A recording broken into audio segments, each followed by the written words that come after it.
Four again. Of course. So, who am I? You're me. And I'm you. Technically, we're all one egg. What? Yeah, welcome to the strangest group chat in the mammal world. Because if you're born an armadillo, you're literally one of 4 genetically identical babies with no chance to be the favorite, and no escape from the fact that you're stuck with 3 creepy versions of yourself until one of you accidentally falls in a hole. You're less than a day old, pink, hairless, you have no teeth, and you're very squishy. And that is a problem. Because the world is full of coyotes, bobcats, jaguars, and birds of prey that treat armadillo babies like fast food with legs. Even house pets will take a shot at you if they catch a whiff of your baby scent. But don't worry, evolution gave you armor, eventually. But right now, it's just an equivalent of a slightly tougher paper towel. That iconic shell, the one people think makes you bulletproof, it's not solid when you're born. It takes weeks to harden. For the first few weeks, you live in a dark, humid burrow. It's cozy, smelly, and full of identical brother doing synchronized suckling. You nurse, sleep, twitch, and try not to get rolled over. Eventually, you start waddling around with your little pink limbs and your soft bendy shell. You still can't see much, but you can sniff like a champ, and that's important, because pretty soon, you're gonna need that nose to survive. It's your first time stepping outside. The sun blinds you, the air smells like danger, and every leaf rustle sounds like an incoming death. You're maybe a few inches long, still walking like a wind-up toy that's been stepped on, and mom is somewhere ahead with your one remaining sibling, grunting and snorting through the brush, not even checking if you're following. You sniff the ground, detect bugs, and try to root them out with claws that are still too soft to matter. Meanwhile, ants crawl into your ears. A raccoon circles you from behind, and you're sweating like a microwave tomato under that slowly hardening shell. You can smell where the food is, but you can't see where you're going. Because guess what? Armadillos have terrible eyesight. You're basically a half-blind nose with feet, and just when you start to get the hang of it, sniff, scratch, nibble, repeat, you hear it. A branch snap, a rustle, a low growl. Predator. Okay, remember the drill. Run? You're not fast enough. Fight? With what? So, you do the only thing your kind is known for. You curl into a ball. Problem is, you're not one of those armadillo species that can seal up tight like a medieval puzzle box. Nope. You're a 9-banded armadillo, the budget version. Your shell forms a stiff taco around your soft belly. But the ends don't close. It's like trying to hide inside a broken clamshell. If the predator is hungry enough, they'll just flip you over and go for the soft bits. That armor? It buys you seconds, not safety. But lucky for you, you've survived your first week above ground.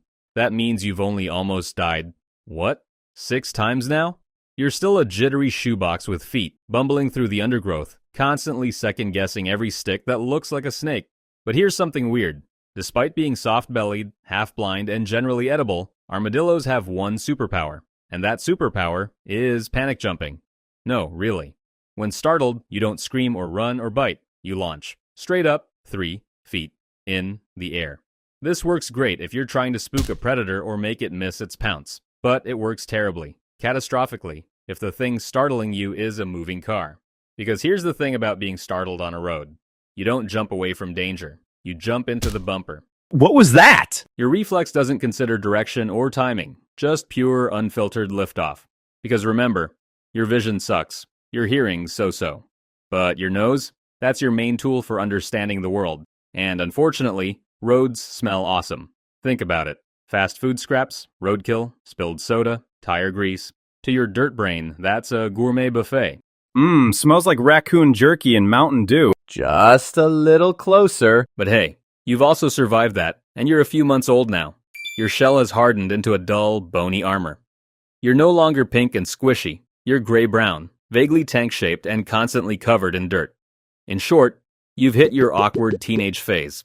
To make it worse, you're also deeply antisocial. Your day-to-day existence is all about rooting around in the soil for bugs, sniffing out beetle larvae, farting quietly from all the air you swallow. But hey, at least you made it into your first year of solitary, dirt-digging adulthood. Now comes the fun part.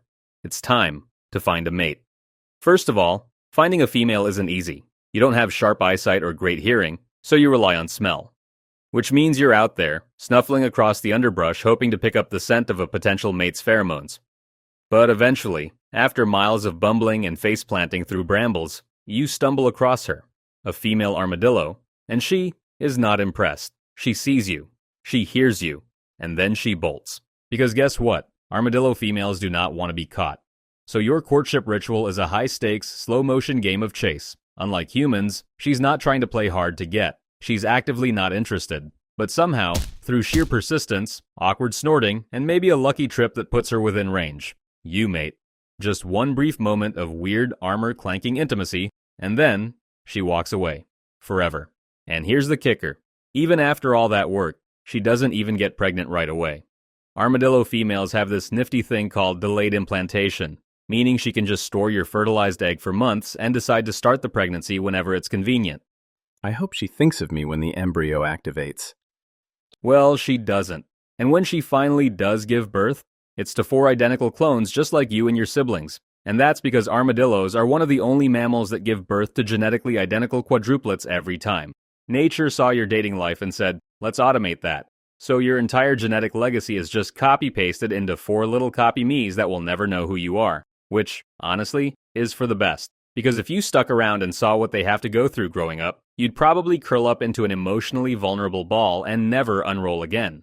You've survived babyhood. You've survived your own stupidity. You've even survived dating. But that doesn't mean life gets easier, because now, you're a full-grown armadillo and you now have to deal with parasites and disease. Armadillos are one of the only animals that can carry and transmit leprosy to humans.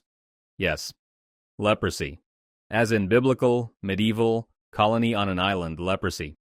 And you know how you feel about this? Completely fine, because it doesn't even affect you that much. You're just a mobile petri dish. And your body temperature? Stupidly low. You run cold, which is why you're stuck living in warm, humid regions. If the temperature drops too much, your metabolism crashes. You literally start falling asleep in the middle of fleeing because your blood thinks it's nap time. Add rain to the mix and you might as well be a half-frozen roly-poly. And somehow, this exhausting, humiliating cycle keeps going, day after day, year after year. Until one day, you don't dodge the tire. You don't bounce back from the cold snap. Or you eat something with a little too much pesticide in it, and you just fade out. So let's be real. Being born as an armadillo, it absolutely, undeniably, shell-shatteringly sucks.